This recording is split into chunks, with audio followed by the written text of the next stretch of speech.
parle.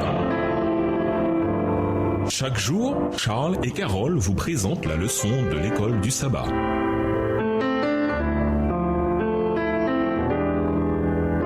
Bienvenue dans votre émission Dieu nous parle. Nous voilà la leçon de lundi, la famille d'abord. Ceux qui bénéficient le plus naturellement de nos efforts pour partager l'évangile sont les personnes qui composent nos foyers. Il n'est pas de champ missionnaire plus important que celui-là. Quelle conclusion peut-on tirer de Jean 1, les versets 40 à 42 à propos du partage de sa foi au foyer? Voir également Deutéronome 6, les versets 6 et 7 et Ruth 1, les versets 14 à 18. Jean 1, les versets 40 à 42. André, frère de Simon-Pierre, était l'un des deux qui avait entendu les paroles de Jean et qui avait suivi Jésus. Ce fut lui qui rencontra le premier son frère Simon et il lui dit « Nous avons trouvé le Messie », ce qui signifie Christ. Et il le conduisit vers Jésus. Jésus l'ayant regardé dit « Tu es Simon, fils de Jonas, tu seras appelé Céphas », ce qui signifie Pierre. Deutéronome 6 et versets 6 et 7. Que ces commandements que je te donne aujourd'hui restent gravés dans ton cœur. Tu les inculqueras à tes enfants et tu en parleras chez toi dans ta maison et quand tu marcheras sur la route, quand tu te coucheras et quand tu te lèveras. Ruth 1, les versets 14 à 18. Et elles élevèrent la voix et pleurèrent encore.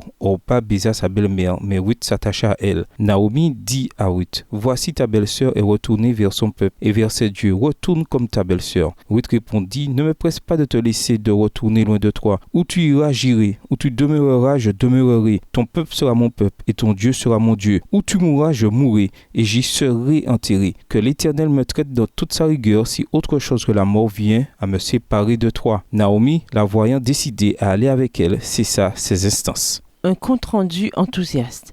André ne se contenta pas de faire un rapport, il alla bien au-delà. Il fit en sorte que son frère Simon rencontre Jésus. Un compte-rendu enthousiaste sur Jésus et une présentation en personne. Quelle formule simple pour partager l'évangile avec nos proches au foyer. Après les avoir présentés, André se mit en retrait. Désormais, Jésus et Pierre avaient une relation entre eux. Aider les enfants à venir à la foi. Les enfants dans un foyer peuvent souvent être négligés et ne plus être les premiers bénéficiaires des efforts faits en matière de partage de l'évangile. Les parents partent du principe, à tort, que les enfants absorberont simplement la spiritualité de la famille. Pourtant, cela ne va pas de soi. Tandis que les enfants et les jeunes apprennent d'après le modèle qu'ils observent, il est également vrai que ces jeunes membres de la famille du Seigneur ont besoin d'une attention et d'occasions individuelles pour lui être présentés personnellement. Deutéronome 6 insiste sur ce point. Nous devons accorder toute notre attention à ce qui peut être l'éducation religieuse la plus efficace. Des habitudes spirituelles régulières de culte personnel et de famille doivent être encouragées au foyer. On doit mettre en avant son temps et ses efforts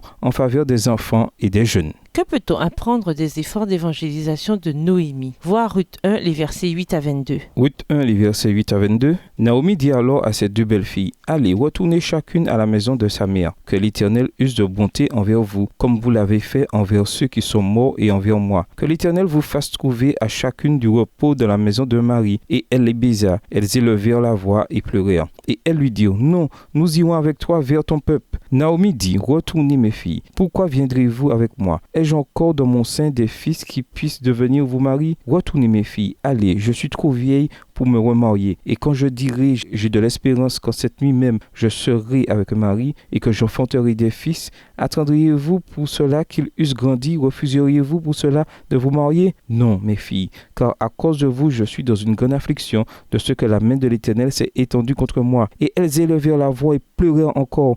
Orpa baisa sa belle-mère, mais Ruth s'attacha à elle. Naomi dit à Ruth, « Voici ta belle-sœur est retournée vers son peuple et vers ses dieux. Retourne comme ta belle-sœur. » Verset 16, mais Ruth lui répondit, « N'insiste pas pour que je te quitte et que je me détourne de ta route. Partout où tu iras, j'irai. Où tu t'installeras, je m'installerai. Ton peuple sera mon peuple et ton Dieu sera mon Dieu. Là où tu mourras, je mourrai aussi. Et j'y serai enterré. Que l'Éternel me punisse avec la plus grande sévérité, si autre chose que la mort me sépare de toi. » Devant une telle résolution, à la suivre, Noémie cessa d'insister, et elles s'en allèrent toutes deux ensemble jusqu'à Bethléem. Leur arrivée là-bas mit toute la localité en émoi. « Est-ce bien là, Noémie ?» demandèrent les femmes. Elle leur répondit, « Ne m'appelez plus Noémie, l'heureuse, appelez-moi Mara, l'affligée, car le Tout-Puissant m'a toujours affligée. Je suis partie d'ici comblée, et l'Éternel m'y fait revenir les mains vides. Alors pourquoi m'appeler encore Noémie, quand l'Éternel s'est prononcé contre moi, et que le Tout-Puissant m'a affligée dans l'affliction? » C'est ainsi que Noémie et sa belle-fille Ruth, la Moabite,